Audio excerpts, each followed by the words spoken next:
Prav lepo pozdravljeni v oddaji Sledi korakov, ki jo tudi tokrat snemamo v prijetnem okolju gostišča KUM Zagorje.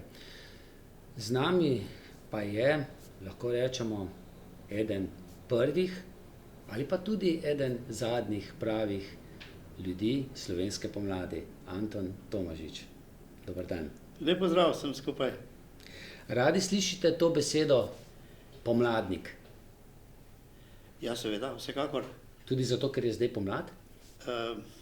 Zaradi spominov in to je tudi, zdaj se boste omenil, ko sem knjigo napisal, naslov je V objemu slovenske pomladi. Tistih 3-4 leta sem bil jaz popolnoma okupiran s tem in navdušen nad tem čudovitim obdobjem. In še nekaj se mi zdi pri tej besedi zelo zanimivo. Če reče za nekoga, da je pomladnik, ni nujno, da je pripadnik recimo stranke SDS, pripadnik stranke Nove Slovenije, pa krščanskih demokratov nekoč, ali pa Slovenske ljudske stranke, ali pa Grosovih obrtnikov, ne? Ali pa zelenih, ampak je predvsem to širši pojem, pomladnik. Šlo se mu je za nekaj novega, za neko novo rojstvo, za demokracijo, za osamosvojitev. Ja, vsekakor, ne. Ali pa, če bi tudi, moram reči, druga najljubša beseda mi je pa demos, ne. Bili smo takrat pravzaprav vsi skupaj demosovci, ne, ki mislim, da smo tudi vse skupaj kot politična skupina najbolj zaslužni za to, da je prišlo da smo dobili svojo državo, ne. Demokracija. Ampak dej, malo pa moram še poudariti, je pa še ena stranka, to je pa tudi moja, SDZ, ki se je pa potem preimenovala v Narodne demokrate, ne. Smo imeli pa za simbol lastovko. To se reče, mi smo dali prav največji poudarek na to, da lastovka prinese pomlad. Potem poznate tisto Del de Viller, ne? Ja, tako. Demos, verjamem, da marsikdo od teh mlajših gledalcev niti ne ve, kaj pomeni ta kratica, ne? Demokratična opozicija Slovenije. Takrat, ne? Edini takrat priznani stranki, ne? Ja, gledajte, in to, ko smo začeli, smo bili opozicija, ne? Potem smo bili pa vladajoča koalicija 2 leti, ne. Pa še vedno demos, kljub demos. Demos, vsekakor. Pa še nekaj, poglejte, to se pa še premalo zavedajo pri nas ljudje, da demos ni bila koalicija kakšnih desnih strank, niti slučajno, ampak široka koalicija 6 strank, kompletnega političnega diapazona, 2 levi stranki, poudarjam, 2 desni in 2 sredinski. Mogoče za mlajše, da povemo, levi stranki, socialdemokratska stranka, Tomšiča in Pučnika. Zeleni Slovenije, se je tudi videlo, bi rekel, izrazito, pač, kot so bili tudi drugod po Evropi, zeleni so bili leva stranka, ne. Na desni strani imamo pa Kmečko zvezo in pa Slovenske krščanske demokrate. Na sredini pa SDZ, pa liberalna stranka, jaz sem bil v SDZ. No in vidite, in to je bistvo, da je demos se znal združiti, ko je imel tako veliko različnih stvari. To bi bilo še tudi za današnji čas, bi bilo malo dobro imeti se kaj naučiti od tega, da smo lahko, in gledajte, jaz vem, ko smo mi program Demos delali, če smo prišli na eno temo, ki smo videli, da ni bistvena, pa da nimamo enakih stališč, smo jo pa recimo dali na stran. Še spomnim, jaz imam zapisnik problem splava, ne. Pustimo to, imamo različna stališča, zeleni so imeli čisto drugačno stališče, mi drugačno, pa ga nismo. Mi smo imeli seveda takrat 2 glavni stvari, ne? Demokratizacijo in pa samostojno Slovenijo. In na to smo se skoncentrirali. Vse tega obdobja se bova potem v nadaljevanju malce bolj natančno dotaknila. Greva pa na vašo otroštvo. V kakšni družini ste vi živeli? Delavska družina, izrazita oba. Kje? Sta bila delavca. Količevo, zdaj se reče Vir, tam blizu Domžal. In to je osnova. Takrat ste se že takrat v tistih otroških mladostnih letih že seznanili z temi povojnimi poboji, glede na to, da je bila tudi vaša družina, vsaj del družine, širše ali pa tudi ožje, lahko rečem, ne, vključena v to oziroma prizadeta zaradi tega? To je dobro vprašanje. Nič nam niso otrokom povedali, praviloma nič. Tudi moji bratranci niso nič vedeli o tem. Pa povejte zgodbo. Moja mama je malo izjeme naredila in mi je relativno kmalu povedala.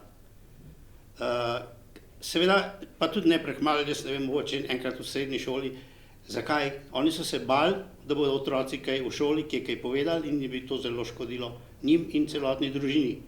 In jaz poznam primere, tam tudi iz našega konca, ko mi je ena moja vrstnica povedala, kako je mama velikokrat jokala, to mi je zdaj povedala, ne, v samostojni Sloveniji, je velikokrat jokala in ni povedala, da so ji sestro ubili, ni upala ji povedati svojih hčerki, tudi do polnoletnosti hčerke si tega ni upala povedati.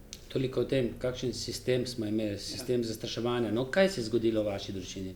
Oziroma, no, moja mama, tam je bila iz družine, ki je bilo, 5 jih je bilo, 4, oziroma 5 fantov, pa ona kot dekle, en je sicer že prej umrl.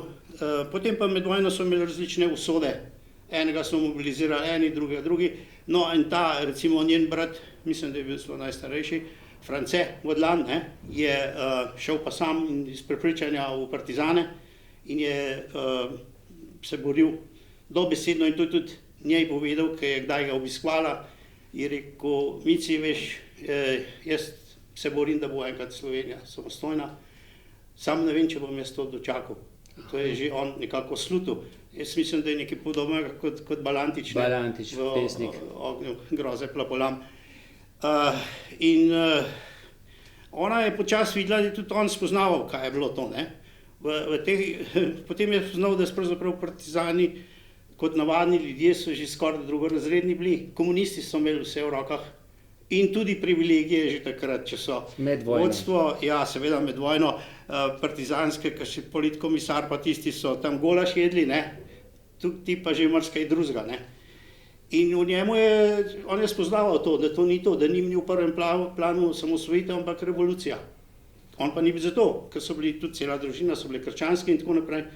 In je, bi rekel, njegova tragedija je bila, da je šele spomladi 45 to spoznal, pa je potem enkrat šel stran in se je znajdel na strani domobrancev.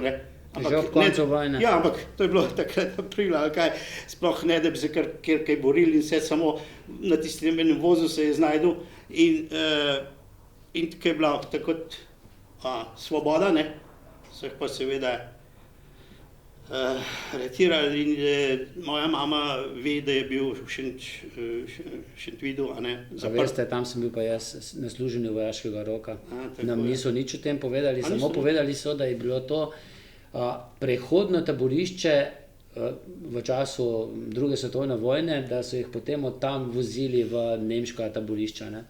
Glavna tragedija se je dogajala po koncu svetovne vojne. Tako. In to je maja in ne vem, še mogoče v junija je mama še mu pošiljala hrano v Šentvid in dobivala od njega povratne informacije in komaj čakala cela družina, da ga bojo spustili, ker ni nobenemu nič naredil, nič konkretnega mu ni nihče mogel očitati. Ampak bil je na strani poražencev, domobrancev in kot vemo, je Tito pač zagrozil, da ne bodo več gledali lepot te naše domovine. To je v Ljubljani dejal, ne? Ja, in potem je enkrat, ko je mama spet prišla do tega funkcionarja na Viru, da bi mu spet da bi mu poslala hrano, rekel, Mici, ni treba več,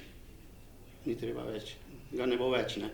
Da si predstavljate, in tudi dejansko nič ne vemo, ali je potem bil odpeljan k sem ali kje, nekje so ga pač v enih množičnih morišč je tam končal. In seveda, veste, da je to je bil za mamo neki najljubši, zelo sta se lepo razumela, in je začutila tisto, da je rekel, da ne bo več dočakal svobode. No, saj na svobodo so tudi drugi še čakali, če tako vzameš do leta 1990. No in kot rečeno, meni je mama potem malo prej kot drugim tudi še marsikaj povedala, ampak to je že v meni zasejalo, rekel, tisto, da sem bil pomladnik. Ampak, če gremo še malce nazaj, ta strah ali pa dvom, vprašanje, večno vprašanje mater, očetov, kje so sinovi, kaj se je z njim zgodilo, ali je mrtev, ali kje živi, ali se bo nekoč vrnil. Kako je bilo to težko živeti? Pa še molčati o tem, ne jokati javno, ne se s kom pogovarjati, ker če se pogovarjaš, ti je lažje. To je bilo grozno. Kakšen sistem je bil? Jaz ne morem potrditi tistega, da maja 45 kaže tiste harmonike in tako naprej, kako da je to bila kakšna osvoboditev, a ne. Za nekatere je bila seveda triumf, ampak za mnoge je bila pa na začetek ene strašne more in strahu, ne.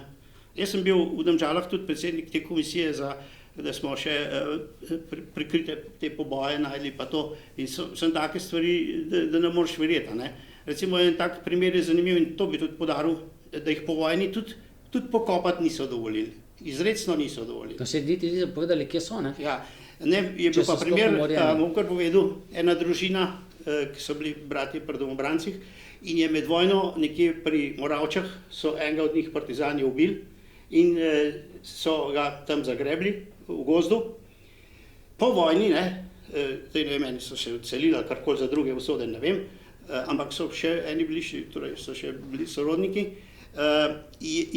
bi ga pa rad pokopali, recimo v Dob ali kam na pokopališče, pa niso dovolili.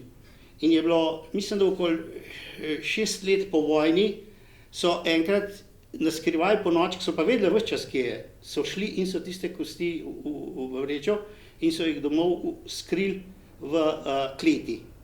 In so jih imeli še nekaj let v kleti skrite, ker se ni smelo jih pokopati.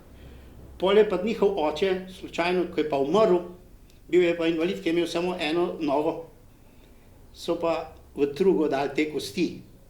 In so mi povedali, da so potem je bil pogreb na skrivaj, vsi so mislili, da sam oče pokopan, je bil pa še kosti od sina in so oni takrat naprej lažje živeli, da so končno vedeli, da je na rekel posvečeni zemlji njihov brat.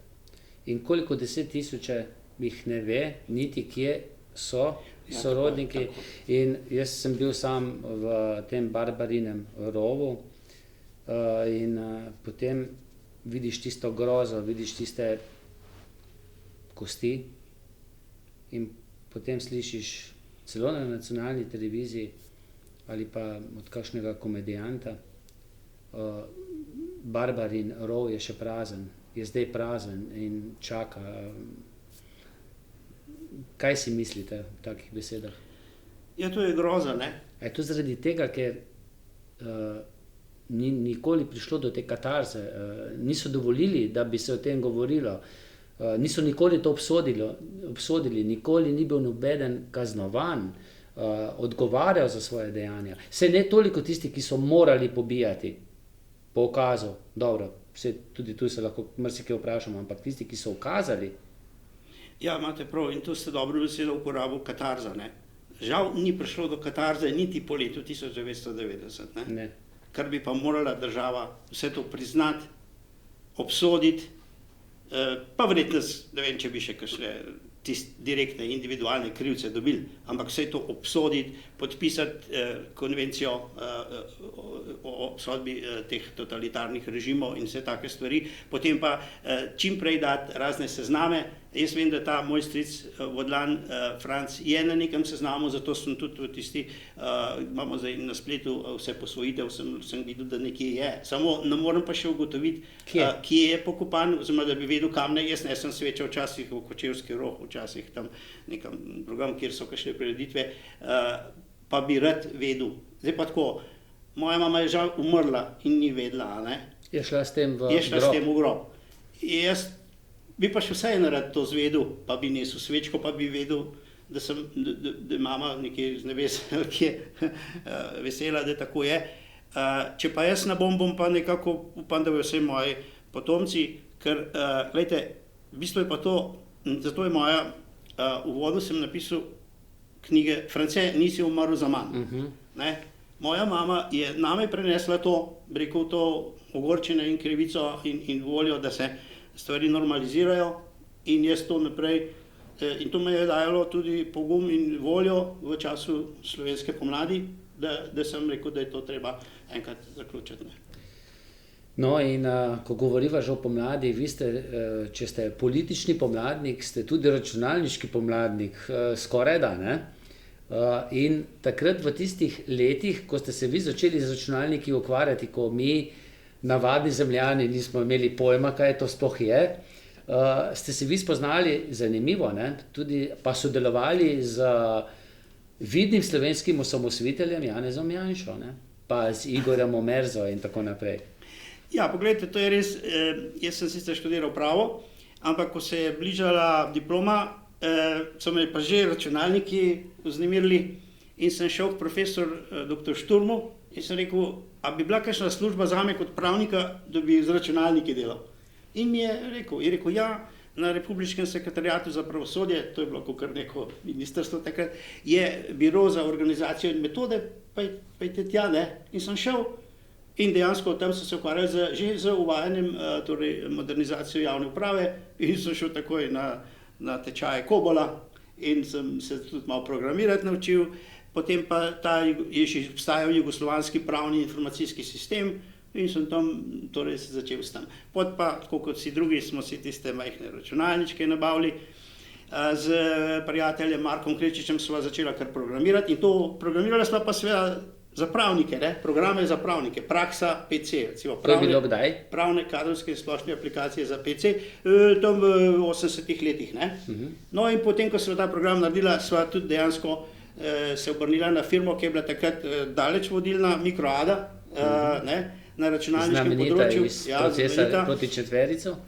In tam je bil najen kontakt, no, da smo pri Janezu Janši, ne? Smo se z njim dogovarjali in so začeli prodajati to najino programsko opremo.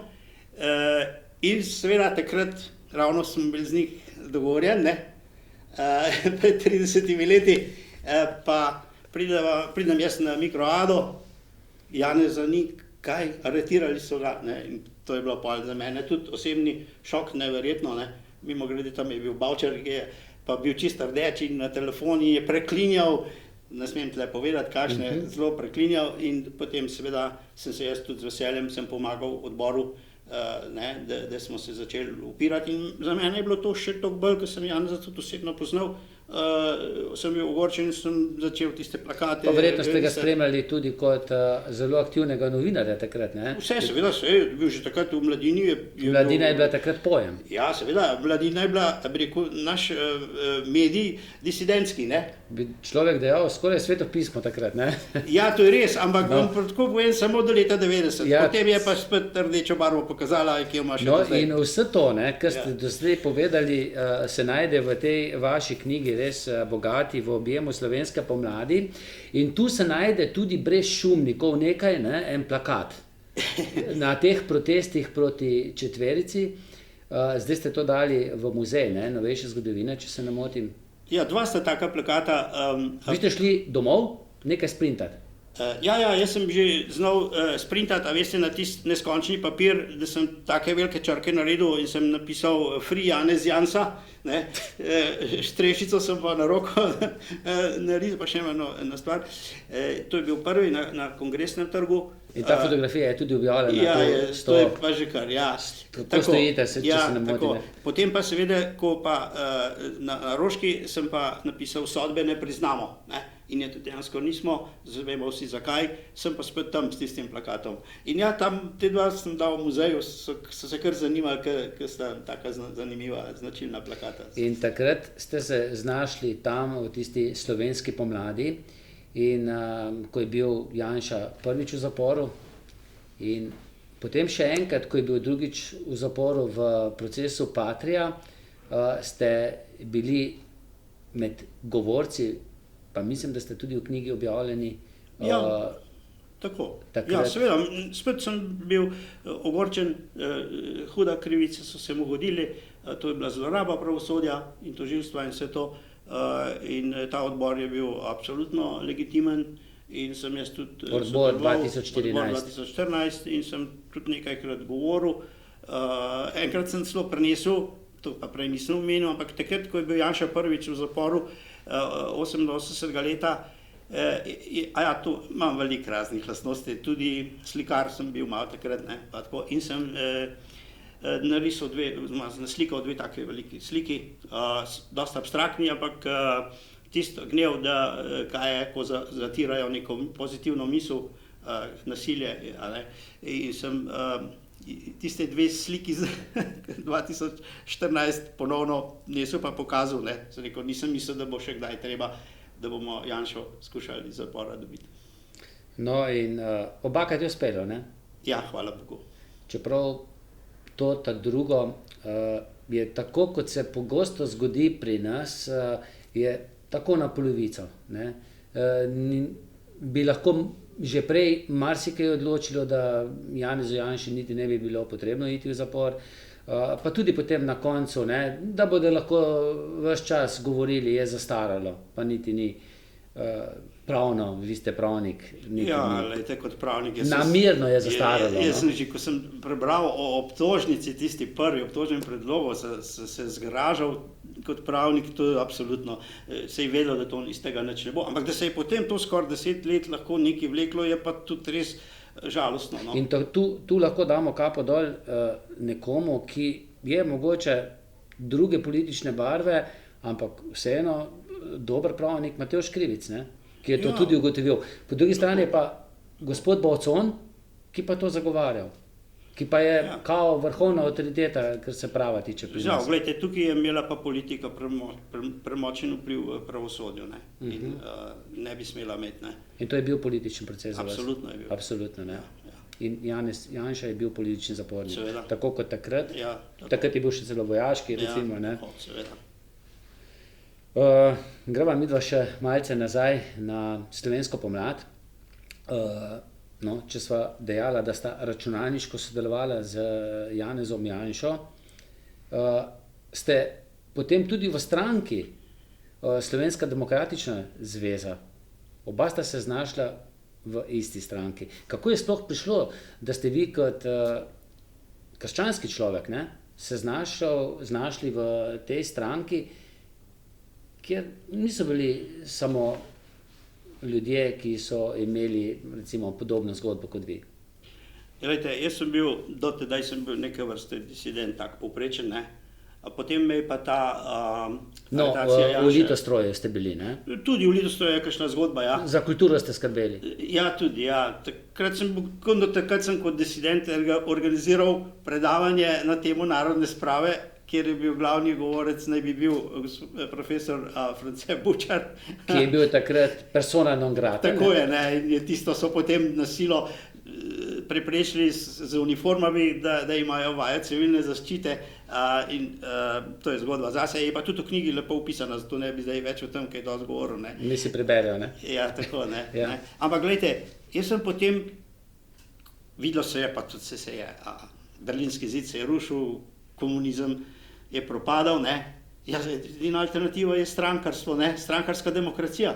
Zato sem jaz že avgusta 1988 sem napisal članek in je bil objavljen v Novi reviji, kaj potem? In sem predlagal, več nove stranke, ne. In jaz sem predlagal že ustanovitev stranke, to je zanimivo, s kratico SDS, Slovenska demokratska stranka. To, kar je zdaj. Ja, ampak to je bila, jaz sem tudi utemeljil, zakaj vse te tri besede, a ne, slovenska, da je nacionalni pomen, da mora biti vsekakor zelo demokratična in da je stranka. Ampak seveda takrat so vsi rekli, da pravno še nismo imeli strank, ne. In je bilo vse še samo ena je bila, ne. Zveza komunistov Slovenije, ne. Ampak le sem pa not napisal, sem rekel, tudi če je to zveza, se pa lahko imenuje stranka. A veste, ne? In bi tudi lahko bilo, ampak je bilo še malo prehudo. Jaz sem bil še bolj nekako korajžen, kot so bili drugi hudi intelektualci, ki jim pa vsaka čast so pa potem pripravili že ustanovni sestanek za Slovensko demokratično zvezo, januarja 1989, ne? Kje je bilo to? V Cankarjevem domu, ker pa jaz nisem vedel, zato nisem bil tako, jaz sem bil bolj anonimni, ne, še do takrat. Ampak sem pa se z veseljem šel v to veliko dvorano, nabito polno, in to je bila pravzaprav prva prava, vsaka čast kmečki zvezi, ampak je bila stanovska organizacija, ki se je že prej ustanovila, ne. In ste se samo predlagali, ne? Ja, no, ampak jaz sem prišel pa tam odzad sem bil, ne, in videl sem, hvala Bogu, končno ena stranka, a ne, to je začetek demokracije v Sloveniji. Poslušam, je bilo pa na koncu, da se izvoli svet in tako, ne. Mene ne bi noben predlagal, se mi ni noben poznal, ne, sem pa kar roko dvignil, pa sem šel gor, ne. No, pa je zanimivo, da sem že takrat rekel, jaz se pa kar sam predstavil, ker me verjetno ne poznate, če me boste, bi bil pa jaz potem tukaj nek predstavnik slovenskih kristjanov, ki so do zdaj bili zelo zapostavljeni in čist izven politike, vem pa, da nas je veliko, imamo tudi pravico do političnega delovanja in tako naprej, tako kot po svetu so krščanske demokracije. In so me za aklamacijo cela dvorana zaploskali in sem bil izvoljen. Ne? V svet, v najvišji organ SDZ-ja, ki se je takrat ustanovila. Ne? Koliko jih pa bilo članov takrat? Na pamet povem, kakšne 20 ali kaj takega. Potem pa, in potem tako sem odpadel, da tako rečem. Ne? In potem ste celo pomagali ustanavljati krščanske demokrate. Tako je. Jaz sem bil po prepričanju, pa sem še zmerom, krščanski demokrat. Ne? To je že tudi ena anekdota, že leta 85 v Litostroju, ki je, to moram pa tudi povedati, ki je France Tomšič rekel, sva bila prijatelja, pa enkrat greva na malce, pa prav, Tone, kaj če bi še v Sloveniji kakšno stranko ustanovili? Pa ste 85. Sem rekel, ja, Franci, ti se hecaš, ne? Je rekel, ja, ne. Sem rekel, ja, kakšno pa bi?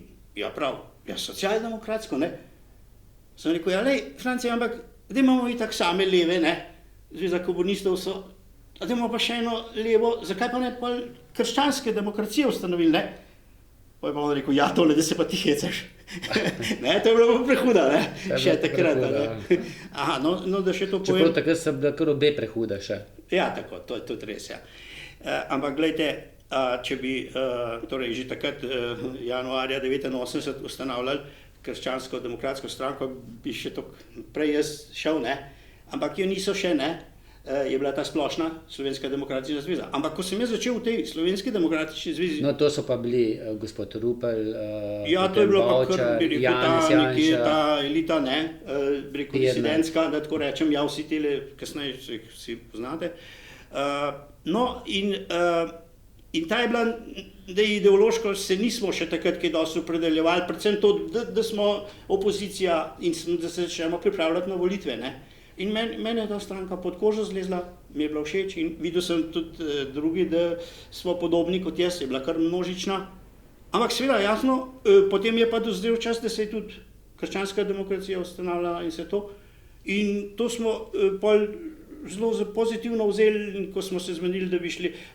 Torej, jaz sem že s Peterletom, pol je bilo še neko, da bo najprej krščansko-socialno gibanje ali nekaj takega. In ko je pa Peterle ustanovil stranko, bi bilo pa za mene malo čudno, jaz bi mogel zdaj iz te stranke v to prestopiti, ne.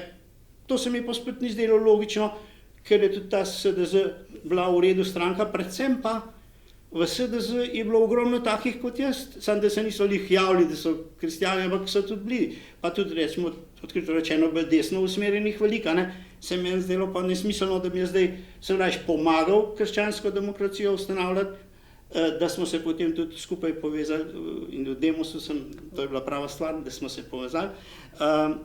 In je pa seveda, no, se je tudi to v knjigi, je pa seveda v samem SDZ, tej stranki, ne, ki je bila pa ideološko, kot rečeno, zelo široka, ne, je pa se izkazalo, da je pa vodstvo, ne, pod predsednikom Ruplom, pa kar malo preveč levo usmerjeno, recimo ideološko, levo, članstvo pa ne, niti slučajno, in so se začela notranja napetosti zaradi tega, ki so se stopnjevala in kasneje celo smo potem 91. leta se razcepili. Še dotaknila. Ja. Mogoče še besedo ali dve o tem, vi mimogrede nikoli niste bili v partiji. Seveda ne. Čeprav bi lahko šli. Dobesedno so mi takole, že na papirju, v pisarni v Litostroju, ko sem jaz dal vlogo, da bi šel za pripravnika na sodišče, ker je bilo zelo neprivlačna stvar za vsakega pravnika, sta mi dva prinesla iz vodstva papir, da lahko, če vstopim v partijo. In? Nisem stopil. Potem tudi takrat nisem šel na sodišče. Sem šel pa kasneje, 2 let kasneje sem pa itak šel, ampak ne, jaz sem mi pa dobesedno odkole, to bi bila kupčija. No in na predstavitvi te vaše knjige je bila tudi doktorica zgodovinarka Rosvita Pesek in tudi ona je veliko pisala o tem obdobju in sporno je bilo nekaj datumov, ne, in tu ste tudi vi malce pomagali, ne, pri Ja, no, to sem bil pa jaz zdaj srečo, ko sem začel malo pripravljati tole knjigo, pa svoje arhive, kamor sem pa zelo veliko stvari spravljal, da sem res našel čisto originalni dokument o ustanovitvi Demosa, podpisan in poštempljan od vseh teh strank in se je pol to izkazalo, da je to res, to je 4. december. In to je to. Ja, to je to. 4. december 89. In ime Demos, se mi zdi, da Matjaž Šinkovec. Ja, Šinkovec je predlagal kot nekako, prvič je Demos tudi ljudstvo, ne? Pa še kratica za demokratična opozicija Slovenije. Meni je bilo simpatično od samega začetka. Ja. No in ko ste šli na volitve, ne vem, mislim, da ste vi imeli dol spodaj napisano, da si želite tudi samostojno Slovenijo, ne?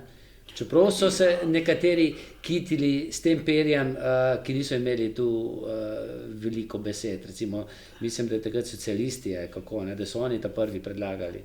Ja, no, to so bile kakšne, veliko sam parole iskrenega, pa to ni bilo na levi strani.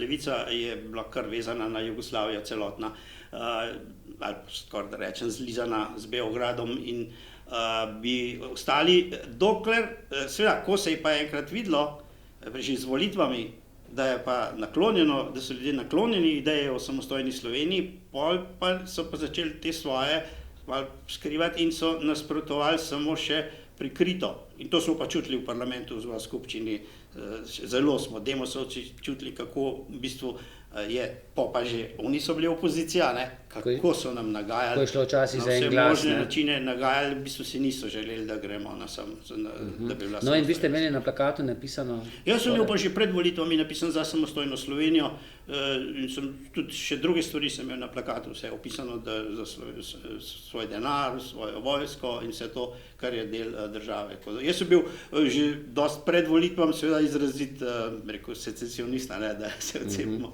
No in nekaj je še zanimivo, na tej predstavitvi je bil tudi dr. Hubert Požarnik in on je dejal, da takrat, ko ste se odločili, kdo bo Milanu Kučanu konkurent na predsedniških volitvah, oziroma za predsedstva je bilo takrat, ne, da so nekateri večjo možnost za zmago videli v Ivanu Omanu kot v Jožetu Pučniku. Ja, med njimi sem bil tudi jaz. Jaz sem celo znotraj SDZ-ja predlagal, da bi bil Oman naš skupni kandidat za predsednika predsedstva, zato ker sem jaz čutil, da bo imel večjo podporo. Jaz Pučnika sem in ga cenim, samo je treba upoštevati, v tistem trenutku je bil on en intelektualc, ki ga nisem nikoli bral, ker je dosti ljudi in prišel iz tujine, ne, in so še na televiziji zelo poudarjali neko njegovo izjavo, da je ateista, ne, in tako naprej. Jaz sem pa vedel, da je pa Oman za mene en najboljših slovenskih politikov, lahko rečem skoraj vseh časov, odličen govornik, še takrat tudi zelo pri moči je bil in tudi izobražen, neverjetno, čeprav verjetno nima formalne izobrazbe, ampak je bil, jaz mislim, da bi on proti Kučanu, bivšemu Particu in Ljubljančanu, da bi imel več šans kot pa Pučnik. Kako gledate na to? Sam pardon, niso hoteli nič slišati vse, da zdaj o tem. Kako pa gledate na to zgodbo doktorja Jožeta Pučnika? To, kar je on pretrpel v prejšnjem sistemu, dvakrat v zaporu, kaj so vse z njim delali, diplomo vzeli recimo tudi potem, ne? Pa se je potem vrnil nazaj graditi Slovenijo, pa kakve maščevalne dejanja so njemu učitali, pa v njem, kolikor ga jaz poznam, ni bilo niti malo, niti trohice maščevanja. Ja, imate čisto prav in absolutno ne. Oni so skozi govorili o nekem revanšizmu, pa ga sploh ni bilo, on je mogel celo večkrat povedati, da ga ni in ga ne bo in ga tudi res ni bilo. Je bilo pa seveda takrat že tudi, to moram povedati, med nami vprašanje lustracije, ne, odprto zmerom, ne, in smo tudi mi v teh strankah Demosovih o tem, kdaj je razpravljali sam. A ni tako, ste dejal doktor France Bučar samo preko mojega trupla? Možno, ampak tudi drugi nismo bili, kdor je bil pameten, je bil proti temu, da bi se tedaj šli lustracijo. Ker bi se takrat razdelili. Potem se Slovenija ne bi osamosvojila. To je bilo pa taka situacija politična, da če bi mi to začeli, ker mi smo recimo na levi strani le nekako dobivali določene počasne partnerje in da smo jih znali kaj tudi prepričati in tako naprej, pa sami so videli, če bi se pa mi začeli zdaj nek strašen razdor, pa tudi ta ilustracija se ne bi ne vem kaj prinesla, že med politiki takrat ni bilo takih nekih bivših, da bi imeli ne vem kakšni grehov nad sabo, so bili že mlajši, ja, da bi imeli direkt krvave roke. Tako da, žal pa vsem, ker seveda se zdaj čutimo posledice, da ni bilo ilustracije, ker je v kakšnih državah bila in je škoda, ampak ni pa mogla biti. Je bila pa, lejte, druge države... Na prvem mestu demokratizacija in samostojna Slovenija. Druge so se samo demokratizirali, niso pa novih držav ustanavljali. Mi smo pa še mogli novo državo narediti in to ne bi bilo možno. In to novo državo delati, vi ste imeli kar pomembno funkcijo kot takratni poslanec, pravno zakonodajno, kako službo ste vodili in vi ste šli tudi na kakšen posvet oziroma na po kakšno pojasnilo ali pa kje pojasniti v Beograd. In uradni jezik, vsi so bili uradni jeziki takrat v Jugoslaviji, čeprav vemo, ne, da se je govorilo srbo-hrvaško, tudi v vojski takrat. Ampak, ne, vi pa ste kar slovensko.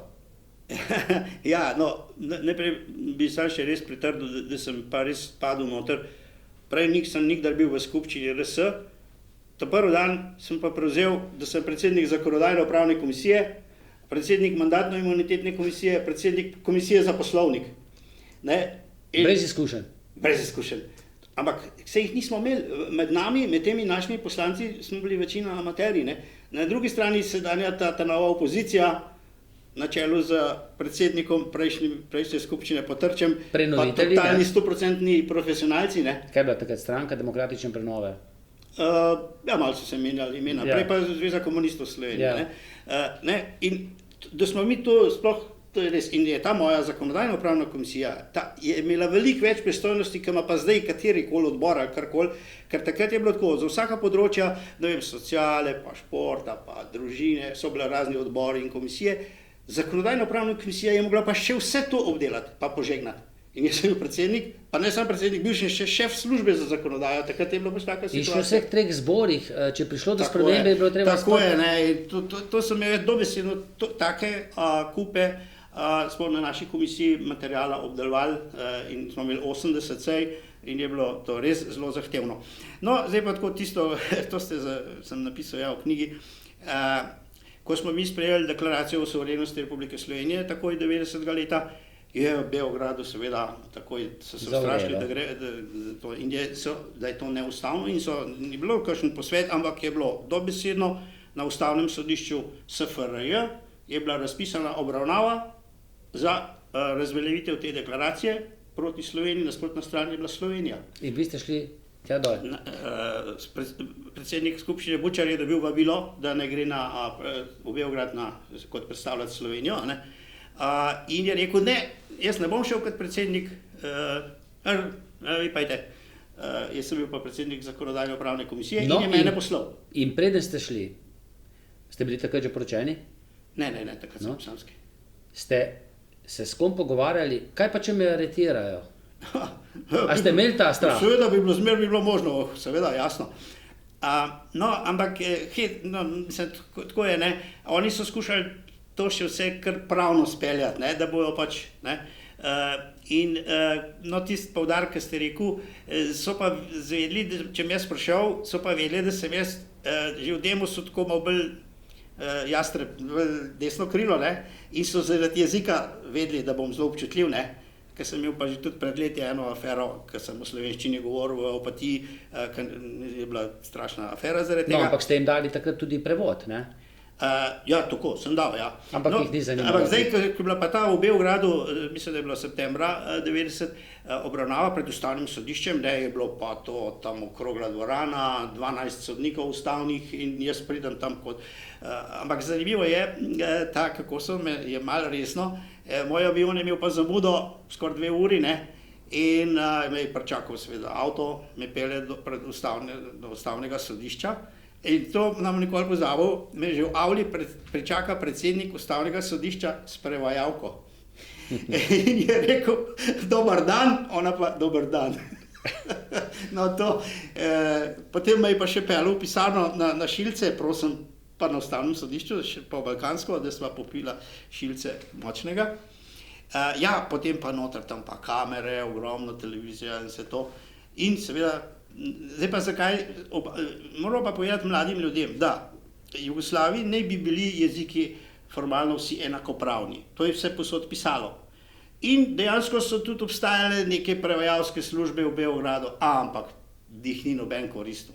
Slovenski politiki so hlapčevsko, po Srbo-Hrvaško. Od Milana Kučana naprej, Ja, in ne samo v Beogradu ali pa kjerkoli druge. Tudi če so imeli v Ljubljani sestanek, pa če je bilo 50 Slovencev, pa če je en iz politik prišel iz Beograda, so vsi srbo-hrvaščino tavkli, ker kao, ne, da oni slovenščine ne razumejo in zato se je predpostavljalo, da se vsi srbo-hrvaščine. Meni se je pa to neumno zdelo. Mi smo pa kar morali, ne? Zdaj so pa seveda, to ni bilo več ta jezik važen, sem pa dal gor tiste slušalke, da so mi prevajali, ker me je sicer motilo, ne, se itak vse razumel in govoril sem seveda slovensko. No, to je tak ena anekdota. Aretirali vas niso, prisluhnili so vam, vrnili ste se nazaj. Ja, seveda. Ja, ustavno sodišče je razveljavilo to deklaracijo, ampak mi nismo sploh resno jemali. In smo se uspešno osamosvojili. Je pa mogoče še nekaj zanimivo okrog Demosa, notranji dogovor, tista stranka, ki bo dobila največ glasov, pa če bo ta Demos zmagal, bo dobila tudi mandatarja, ne, za sestavo vlade, oziroma ne vem, kako je bilo takrat izvršni svet še. In na presenečenje vseh so krščanski demokrati zmagali z Lojzetom Peterletom, ne? Ja, to ni bilo, kako je bilo? Znotraj Demosa. Znotraj Demosa, ja, sicer ne. Ampak drugače so pa še dve stranki več dobili kot oni. ZSMS LDS in ti prebarvani komunisti. Ne? Kar je pa zdela spet zanimivo z današnjega zornega kota, to se reče, ni takoj dobil relativni zmagovalec mandata, ne, da tako rečem, ampak skupina, ne. Skupina, ja. Ne? Skupina, ki je bila pa Demos, ne. Če se to preslika na danes, zmagal je Janez Janša z SDS-om. V glavnem, jaz vem, da znotraj SDZ-ja je bilo pa hudo razočaranje, ker so vsi, ali pa vodstvo pričakovalo, da bo ta stranka, ki je bila najbolj aktivna, znana, medijsko podprta, da bo dobila največ od Demosovih strank. Ne? To je bilo pa razočaranje, ki so pa krščanski demokrati z Lojzetom Peterletom na čelu dobili več. Ne? In to je bilo malo težko, ampak pol je vseeno. Kdo pa je bil iz vrst Slovenske demokratične zveze predviden v primeru zmage za mandatarja? Jaz mislim, da jih je bilo kar nekaj takih, kot bi bili te kapacitete. Smo pol dobili vseeno 4 močne državotvorne resorje. Zunanje ministrstvo, obrambo, notranje. Pravosodje, zunanje zadeve. Ampak tako da to smo pol, ta stranka je požrla. To, da je Peterle bil. Ampak nikoli do konca, ne? Ne, seveda ne. Čeprav, če zdaj pogledate, kljub neizkušenosti je Lojze Peterle kljub vsemu odigral svojo vlogo prvega predsednika samostojne Slovenije odlično. Ne? Odlično. In jaz sem ga že takrat občudoval in vam moram povedati, in v knjigi boste videli razne dokumente, tudi znotraj SDZ-ja sem ga jaz tako rekel branil, čeprav zakaj ne, ampak so ga po krivici so ga potem tudi velikrat obsojali in se tako naprej, marsikaj se je dogajalo in to je bilo, v SDZ-ju ni bilo več to dobro. Ne. Res so preveč daj pa tako, bom uporabil besede, usmerjevalci, prišepetovalci so obstajali v Demosu, pa verjetno še največ v SDZ-ju. Zdaj, od koga pa vemo že zdaj, ne? Od starih sil so bili, ne? In to se je precej upoštevalo, ne? Pa če samo dve stvari, ki se jih pa lahko dokazano, ne? Je, da je recimo Spomenka Hribar napisala bombastičen članek Zaustavite desnico, ne? Ker desnica sploh ni bilo nikoli v kakšnem agresivnem pohodu ali karkoli, ne? Sploh pa ne Lojze Peterle, ne? Drugo, to nas je pa v naši stranki grozno razočaralo, je pa, da sta Rupel pa Peršak podpisala poziv, da se naj Drobniča odstavi kot generalnega državnega tožilca, zato ker je bil kot mlad fant domobranec. To znotraj SDZ-ja takrat je stvar počela in smo pol na kongresu v Cankarjevem domu se dobesedno razšli. Na dva dela, ne? Na dva dela. Na, recimo... Poenostavljeno, vodstvo je bilo zelo levo usmerjeno, članstvo pa desno, pa tudi, ne samo desno, tudi protikomunistično. No. Jaz moram reči, koliko je Oma naenkrat rekel, pravi demokrat mora biti tudi antikomunista. Ne? Jaz sem tudi tako zmerčutil. Ampak v SDZ-ju nisi smel kaj govoriti o protikomunizmu. Ker so bili bolj kot ne vsi nekdaj člani tudi to je pa tudi res, ne? To je pa tudi res, ne? In potem smo pa, tla se zdi pa ta zanimiva zgodba, no? Pa bomo spet prišli, se zmeram vse okoli Janeza Janše vrtine. Pred kongresom smo ta večinski del pripravili kar en svoj alternativni program, ki se je pol reklo Narodni demokrati, Narodna demokratska stranka. In je bil Janša tudi kar glaven pri tem in je pravzaprav on je tudi pomagal formulirati program za Narodne demokrate, ki je tudi v skladu z njegovim, zdaj vidim tudi sedanjo neke usmeritvijo bil. Ko smo pa tam potem debatirali o tem, vodstvo seveda je bilo proti takim novi usmeritvi, smo pa glasovali in preglasovali smo gladko zmagali, ne? In to jih je na čelu z Ruplom šokiralo vodstvo in so skoraj vsi iz tega znani, vsi ti od Bavčarja, Bučarja, spomnim, kaj se je to, so šli fizično tudi ven, so zapustili, zato moram poudariti, oni so šli ven iz stranke, stranka je ostala tukaj, pa smo izvolili novo vodstvo, ki smo pa mu najprej ponudili Janši, da bi bil predsednik. Vsi smo želeli, da bi bil Janša predsednik. Zakaj? Zato, ker smo videli, da je nekako, to še zdaj mislim, da je izrazito sposoben politik, mogoče najbolj, pa ni, ne, prevzel. Ker so bili njegovi prijatelji. Ni pa šel z njimi. To je zanimivo, ker je bil srcem na naši strani, bi jaz tako rekel, ampak vsi njegovi prijatelji, vsi ti so šli pa. In on je takrat ostal brez. Nekaj časa brez stranke. Ni bil v nobeni stranki, ne. Mi smo pa morali, potem smo pa izvolili pač novo vodstvo, Pirnat je bil predsednik, jaz sem bil podpredsednik, pa gospod Štern. Janša je bil po nekaj časa nikjer, ne. Pol je pa sam vstopil pa v tretjo stranko, socialdemokratsko stranko, in v kateri je še zdaj, samo se je precej preimenovala. Takrat je bila za časa Tomšiča, Pučnika, leva. Tako je. Tudi nekaj časa se je govorilo, da bi šla v to socialistično internacionalo, ne, v ta levi del politike, pa nekaj časa se je celo, koliko vem, se je jaz bi rad videl, da bi šla. Ja, da bi bila leva. Ja, seveda, pogledajte, to je bila, rekel, žlahtna socialdemokratska stranka. Ne komunistična. Tako je, nepokvarjena, taka, ki pravzaprav manjka v Sloveniji. Biti. Ja, ne, demokracija ne more funkcionirati morate biti zmeraj ravnovesje. Ne. In mi smo morali imeti tudi levo stranko in v Demosu je bila krasno, so imeli celo dve levi stranki. Ne. In jaz moram reči, jaz pol Janši malo zamerim, da je to stranko iz levega dela odpeljal na desno in pustil levi del popolnoma pa starim socialdemokratom, ki so še zdaj, ki pa vidimo, da so s sabo potegnili cel kup svoje te ideološke obremenjenosti in vsega tega. In zato je slovensko volilno pa politično telo je invalidno danes, da nima neke normalne, evropske, nepokvarjene, demokratične levice. Nima. Ne? Tako. In ta del, politični del, vedno zasedejo novi obrazi z tistimi starimi in potem se zgodi to, da na prejšnjih volitvah, ne vem, manj kot 30 poslancev pomladnikov nekdanjih, zdaj pa 32, ne?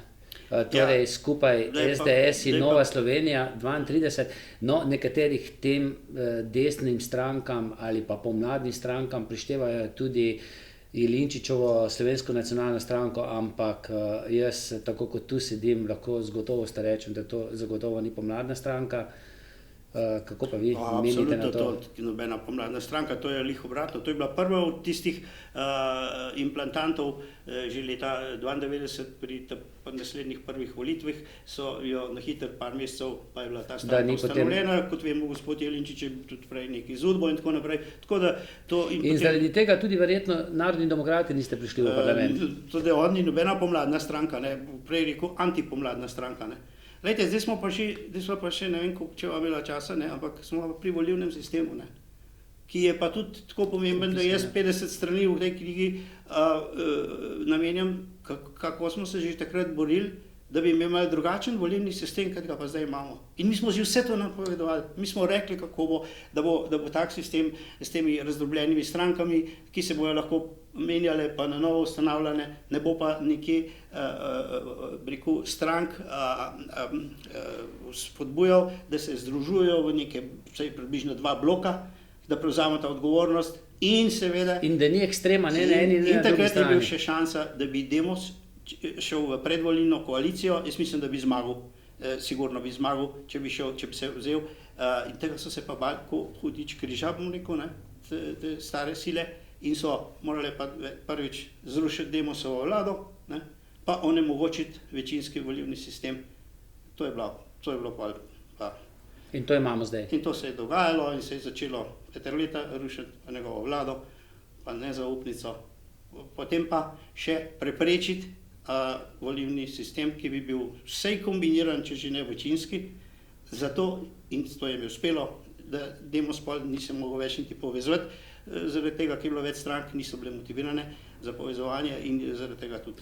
In kaj imamo zdaj v državnem zboru, v novem sklicu, bomo imeli 2 pomladni stranki, Slovenske ljudske stranke že drugi mandat ne bo v državnem zboru, Zelenih tudi ni več, Grosovih liberalcev tudi ne. Združena desnica je nekaj poskušala, ampak... Veliki met je uspel tej naši, starim silam, levicam, da so izgubile, na prvih volitvah, pa potem formalno nekako so šle v demokracijo, dejansko so pa še ohranili svoje stvari. Tudi konec koncev moram povedati, tudi takrat ena od stvari je bila, da Demos, jaz vem, da bi Demos privatizacijo bolj pošteno sprejel in zrihtal, pa to so potem preprečili. Zakaj je bilo treba imeti predčasne volitve? Poglejte, mi smo bili za 4 leta izvoljeni Demos, pa smo po 2 letih in pol razpustili parlament, zato da so te projekti propadli in da niso šli naprej. In pol pa po starem, in Jelinčič, ki ste rekel, je bil pa prvi od teh novih strank. Potem so bili pa na vseh volitvah neke nove stranke. Ljudje so pa precej naivni, jaz imam precej slabo mnenje o zavesti pa zrelosti slovenskih volitev. No pa še precej malo jih gre na volitve, to je prav. Pa še to, pol pa tudi izgubijo voljo, ne. No, pa če zdaj pova še malo, kako vi predvidevate, da se bo, pa kdo bo vladal v Sloveniji v naslednjih 4 leta, če bo to sploh 4 leta. Če zdaj pogledate na vse to, na prejšnji sistem, živeli ste v prejšnjem sistemu, tako kot sem jaz, živite v tem zdaj demokratičnem, z vsemi napakami, ampak bistveno z manj napakami pa grdobijami, kot jih je bilo v prejšnjem sistemu. Kako gledate na vse tisto, kar smo dosegli v teh skoraj že 30 letih? Ja, glejte, jaz sem navdušen sem, da smo se osamosvojili, ker vem, da imamo vse neprimerno boljš, kot pa če se ne bi, ker če se ne bi, vojna bi ravno tako bila na Balkanu in zdaj bi bili mi neka entiteta, bi bili pod nekim pokroviteljstvom verjetno nekih tujih sil pa Združenih narodov, tako kot je nekakšna Republika Srpska ali kaj takega, ker skupaj ne bi prišli, funkcionirati ne bi mogli več naprej po teh vojnah kot ena država, ne. Mi pa tudi ne bi več pol se mogli osamosvojiti, je konec, ne.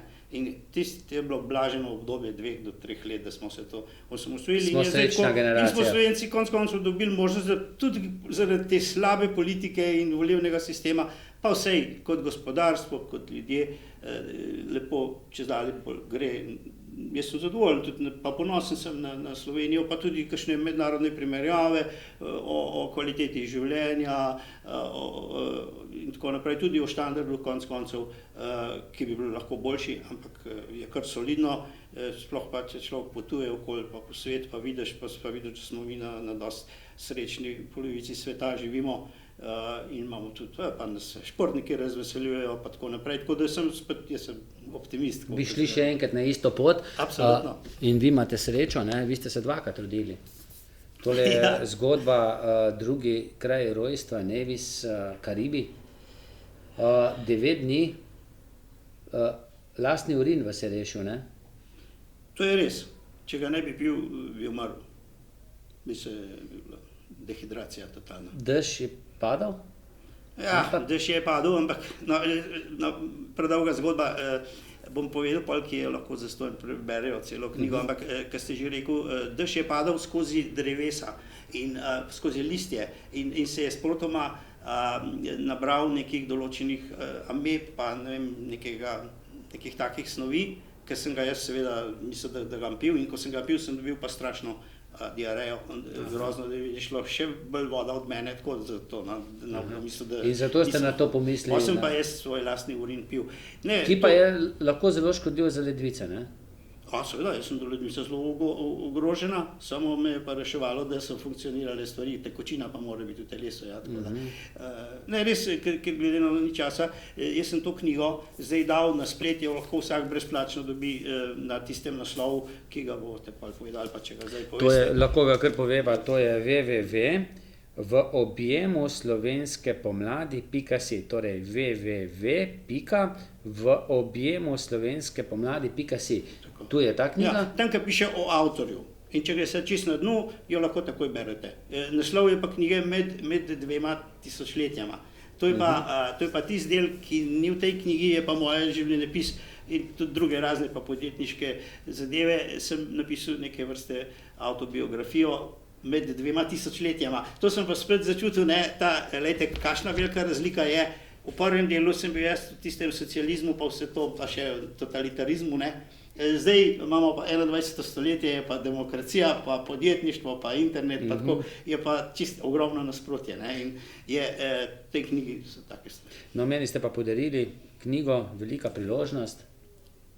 To sem pa pred parimi leti napisal spet nekje optimistično za mladino, da bo se malo zavedali, kakšni blagorčki so, da živijo zdaj v samostojni, svobodni Sloveniji. No, in pod kakšno vlado bomo živeli mladi in stari? Zdaj smo pa prišla aktualno. Ja, pa so stvari, po svoje so zelo komplicirane pa zapletene. Zmagovalca imamo, to je SDS s 25 poslanci. Po drugi strani so pa lahko tudi zelo enostavne, če jih tako vzameš. Jaz jih lahko vzamem tudi kot zelo enostavne.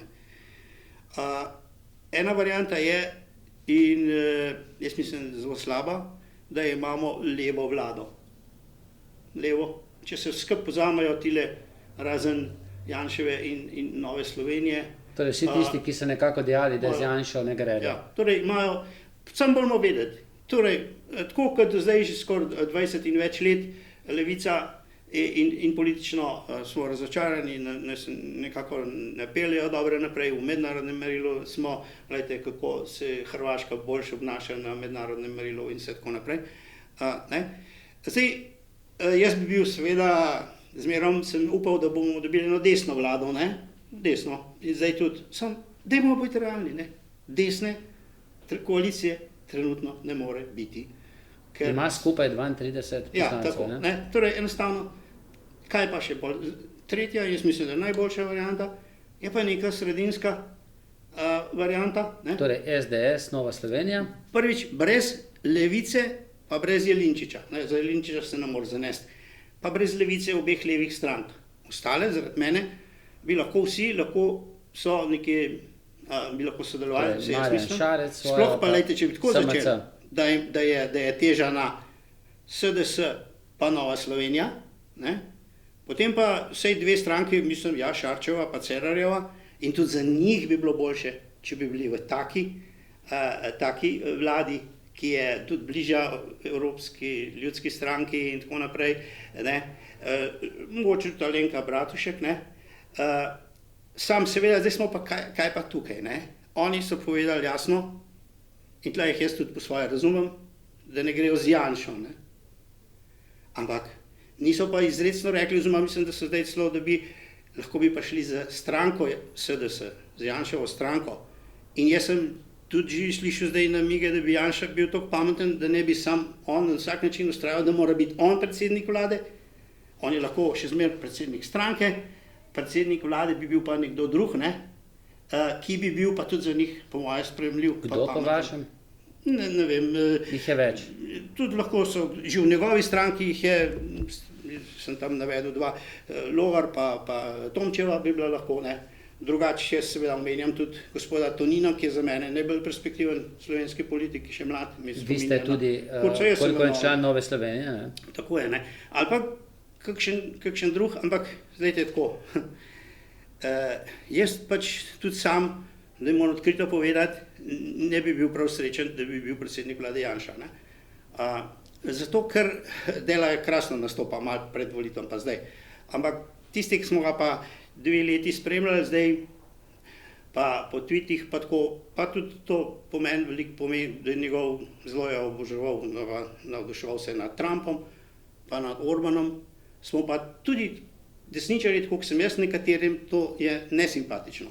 In ne bi rad, da bi pol naš predsednik vlade, ki bi lahko, ne, kakšne take stvari začel vizavi medijev ali karkoli, kot so jih na Madžarskem pa na Poljskem, in bi iz Evrope prihajale določene kritike ali pa celo še kaj drugega. Zato pač jaz mislim, da bi bilo boljše, če bi bil nekdo drug predsednik vlade. Gledate Novo 24 TV? Ja, torej, prehiter sem rekel, malo jo tudi gledam, tako kot vse televizije, ne, samo, malo preveč se mi zdi enobarvna pa enostranska. Kaj menite o slovenskih medijih, tednikih, Mladino, verjetno zdaj ne berete s takim veseljem, kot ste nekoč? Jaz sem že rekel, da je pač rdeča, ne. Ja. Drugače pa je, ker vse so tudi drugi ti alternativni mediji, pa portali, pa to, da se pa že da. Kdor hoče, dobi zdaj že skoraj vse informacije, tako da jaz ne bi pretirano se zgražal za to, da so seveda mainstream medija še zmeraj pod starimi vplivi, ampak ti dobiš tudi, da sem navdušen nad recimo Časnik, ne. Časnik je dober portal, Domovina in tako naprej. Novice jutra, Reporter, recimo, Novice jutra, tudi Reporter. berete? Seveda, berem in se da dobiti, ne, tako da za medije mene ne skrbi. Ne skrbi, ne. Zdaj ste upokojen podjetnik? Firma lepo laufa? Tudi brez vašega prvega imena? Firmo sem praktično prepustil drugim, jaz sem čist nekaj malega, skoraj simbolično še solastnik. Sem pa vesel, da je lepo zalaufala in kot rečeno, da smo dobili tudi, firma je dobila investitorja iz tujine in da je dela tudi druge. Na Hrvaškem je že ta Jusinfo, predvsem pa v Turčiji, ki je zelo velik trg. Hčerko, sina? Oba? Ja, krasno, sem ponosen dva. V redu, fant je ravno včeraj zaključil, diplomiral kot pravnik, ne pa še magistriral. Hčerka pa tudi študira biološko raznovrstnost, ker sem pa tudi vesel, ker je tudi žena pravnica, pa da nismo vsi štirje, da se je hčerka malo, da smo malo ven potegne iz tega foha. Zdaj čakate še na vnuke, ne? Ja, pa ne smemo nič preganjati. Nič, ne? Ne. Gospod Anton Tomažič, hvala, da ste bili moj gost, zanimivo je bilo. Ja, tudi zame, no, moram reči, vaša vprašanja so bila zanimiva in poleg tega, da tudi berem stvari vaše, mi je bilo prav užitek ta pogovor. No, super. Jaz pa upam, da bo užitek tudi tistim, ki bodo to oddajo spremljali na mojem Facebook profilu, pa seveda tudi na drugih televizijah, ki to predvajajo, ampak na Facebook profilu jim pa mi omogočimo, če oddajo všečkajo, ki komentirajo ali pa delijo, da lahko pridejo potem prek žreba do nagrade in tokratna nagrada je pica, bon za pico v tem gostišču Kum Zagorje, kjer sva to oddajo posnela. Torej, veselo všečkajte, komentirajte, delite, ampak to samo na mojem Facebook profilu. Še enkrat, hvala.